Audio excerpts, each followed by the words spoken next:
Verse 3. Then Mary took a pound of a very costly oil of spikenard, anointed the feet of Jesus, and wiped his feet with her hair. And the house was filled with the fragrance of the oil. Now Mary, remember we had Mary that was always on the feet of Jesus, always listening. Mary, see, because she was the observant one. Martha was the doer, but Mary was the observant one. She goes and gets this bottle of fragrance, which is worth wages of about $30,000 today's money. So it's very, very, very expensive bottle of perfume, basically. Anointing oil. 300 denarii, which is worth today's, it's a year's salary, which is an average of $30,000 for an average person's year's salary, today's money. So imagine how expensive the Chanel number, whatever it was. She took that and she broke it and poured it on Jesus' feet, because she's always been on his feet. And she anointed and she washed it with her hair and wiped it, and made the whole house and the whole neighborhood smell so beautiful. But this is something she was doing. She pours this whole bottle that's worth the wages, and she knows something in her heart that Jesus is going to die. His disciples did not get this, but she did.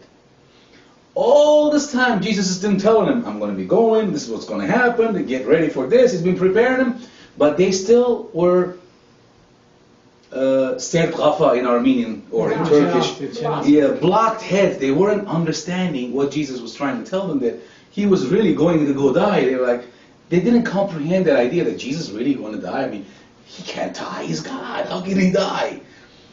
But Mary understood that. Mary was feeling, because she was the one always observing it. She was getting it. So she prepared him for the anointing. Because you see, in those days when he died, you know, they cleaned you with these fragrant oils and perfumes and whatnot, and they clean you up and they wrap you and then they bury you. So she was doing this in advance. Now, let's go to verse 4. But one of his disciples, Judas Iscariot, Simon's son, who would betray him, said, why was this fragrant oil not sold for 300 denarii and given to the poor?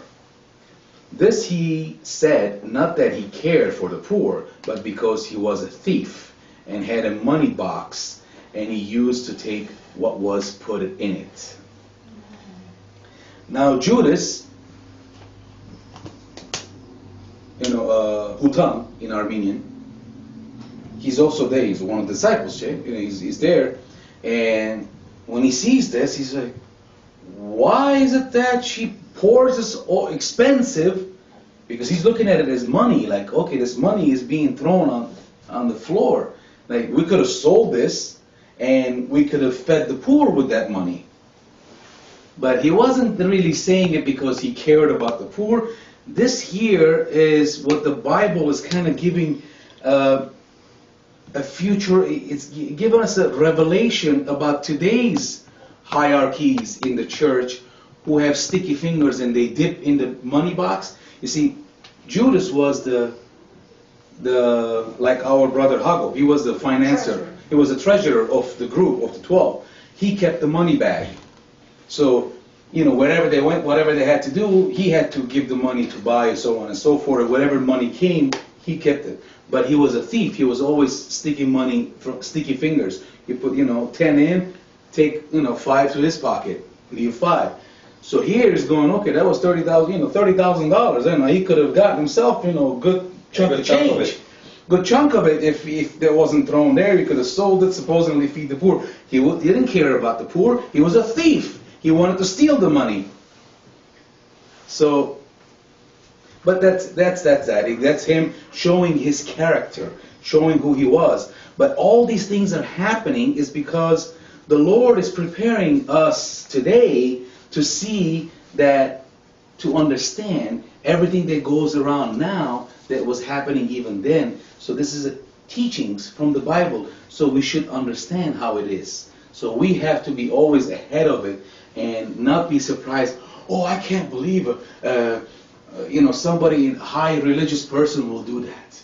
You see all these evangelists, for example, on TV, those fake ones, the ones they say, oh, you know, you give me $98.88 and this is going to happen to you and you're going to get cured from this and that. And huh?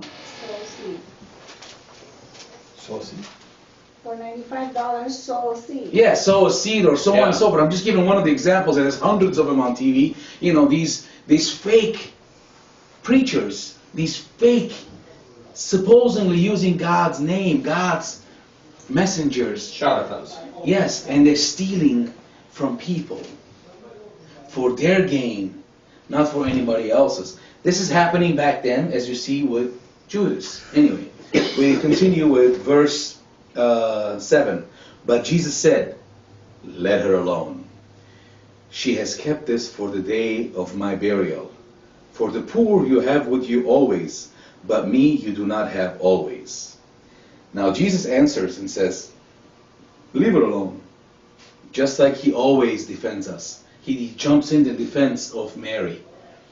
Just like he's doing today with the Father. He's always defending us. When Satan is blaming us, and when Satan is pointing fingers and saying, oh, you know, this guy did this, look at it, blah, blah. Jesus is coming in and protecting us. He's defending us. He was doing it then too. He jumps in and he says, defends Mary, and he says, leave her alone. Don't bother her, because what she is doing, because this is for my burial. This is because of I'm dying. Because I'm going to die, and she already knows, and she is using that. And he says, the poor you're always going to have. Because back then there were poor people. Until today there's poor people. Poor people are always going to be there. And Jesus says, I'm not going to be here much longer.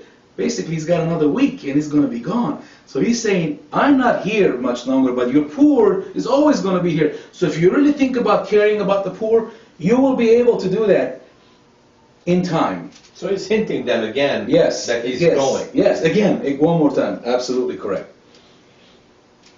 And he says there's always going to be opportunities for you to help the others. Always. But I am not going to be here much longer. I'm leaving. I'm gone. Listen, another week. Bye-bye. But the poor, you're always going to have the opportunity to help the poor. So, be ready for that, he says. And we continue. Now, great many of the Jews knew that he was there, and they came not for Jesus' sake only, but that they might also see Lazarus, okay, whom he had raised from the dead. But the chief priests plotted to put Lazarus to death also,